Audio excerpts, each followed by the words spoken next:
there are times where we make decisions that might change the flow of our story, just like if you would like to cross a bridge or not.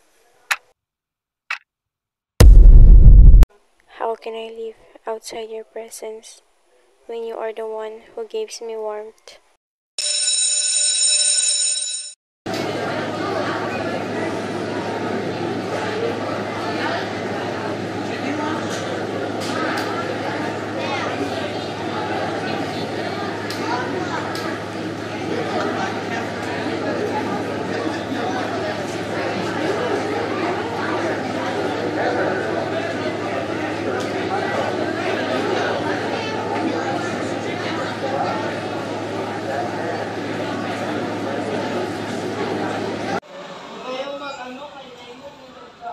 Uy, Tristan! Nagusta ka na naman?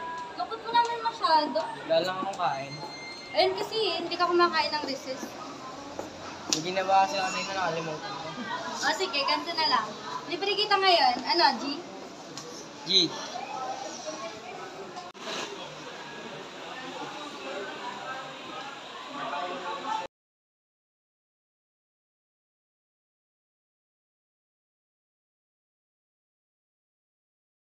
Pabili nga po ng isang siomai.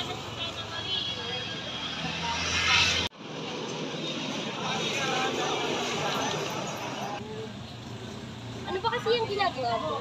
Wala akong ano lang ito. Oh, busy ka dyan ah. Patingin nga. Wow, ang ganda naman. Nagawa ka pala ng story. Angas mo naman. Wala akong palipas oras lang yan. Madalas kasi yung walang ginagawa. Oh, sigurado yung matatapusin mo ito para sa akin. Sure, I promise. Ano, tapos ka ba? Oo naman, siyempre, libre. Thank you ah. Oo nga pala, dito na nga. Bye, Tristan! Pate, dito na ako. Oh, late ka na mga umuwi ah. Hinaya lang ako kumain ni Aya. Oh, hinatid mo pa uwi. Hanggang dyan lang kami sa may kanto. Sus, dapat hinatid mo na pa uwi. Nahiya ka pa eh. Kamusta nga pala yung check-up ni Papa? Baka tayo na naman yan na stroke. Ito, ayos lang naman. Basta sabi ni Doc, huwag lang siyang kakain ng mga chikang pagkain at iinom ng ano. Ah, si Mama. Ma, napatawag ka. Hi nak, musta kayo Tristan? Yung papa mo, ayos na ba pakiramdam niya? Ito, ayos lang ho. Katatapos lang ho namin magpa-check up kanina. Ah, buti naman. Tristan, kumustahin mo naman si Mama? O ma, kamusta ka naman dyan? Eto, ayos lang naman. Balita ko, academic achiever ka pa rin hanggang ngayon ah. Ako pa ba ma? Mana kay Papa eh. Oo, tama. Manang-mana sa katigasan ng ulo. Ang kulit mo pa rin talagang bata ka. O siya, basta lagi mong tatandaan na proud ang mama sa'yo. Sige po, papasok na po ako sa may kwarto. Ingat po kayo dyan. Asan yung papa mo? Pakikausap nga ako. Uy, Tristan! Malapit na yung Valentine's ah. May plano ka na ba? Do you maybe want to hang out with me? Sa Freedom Park sa Valentine's Day? Sure. Seryoso? Let's say 4 p.m. Uy, Tristan!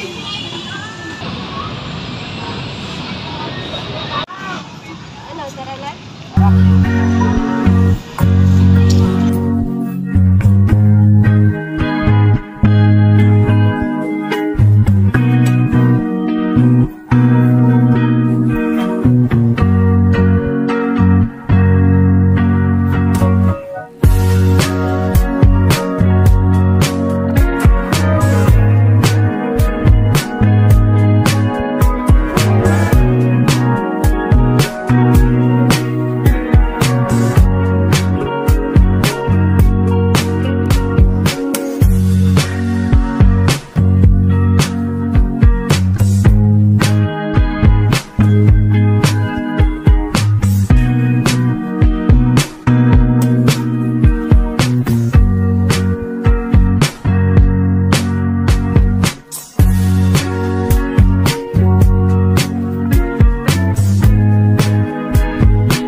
Oo, ma. Sige po, ma. Okay, bye. Wait, Tristan, pinapauwi na kasi ako ni mama. Ano nga ulit yung sasabihin? Wala. Nakalimutan ko na yung amo na yan. Tara na. Baka late ka pa. Kamusta ka? Napasaya ba kita? Oo naman, sobrang napasaya mo ako ngayon. Thank you, ah. Wala yan. Sana maulit to. Sure. Why not? Ito na yung pinakamagandang nangyari sa araw natin, Tristan. Thank you talaga, ya. Wala yan. Basta ikaw. Una na ako, ah. Sige. Bye, Tristan! Sige, bye. Aya, ingat.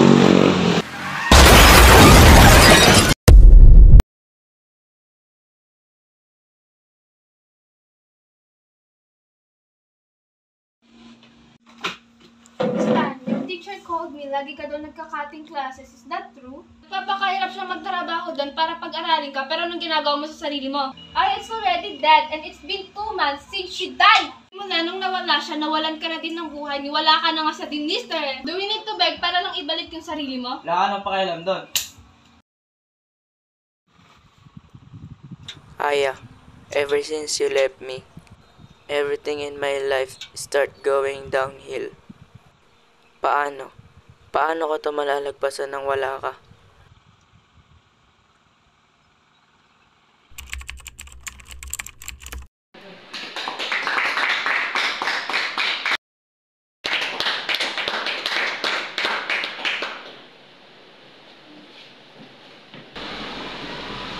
What is your favorite book that have you written so far in your career? Well, there's one book I made a long time ago. It all started as a pastime only, but someone told me to finish it for her. I made a promise that almost forgot, a promise that saved me at the lowest point of my life, and that book is called Aya.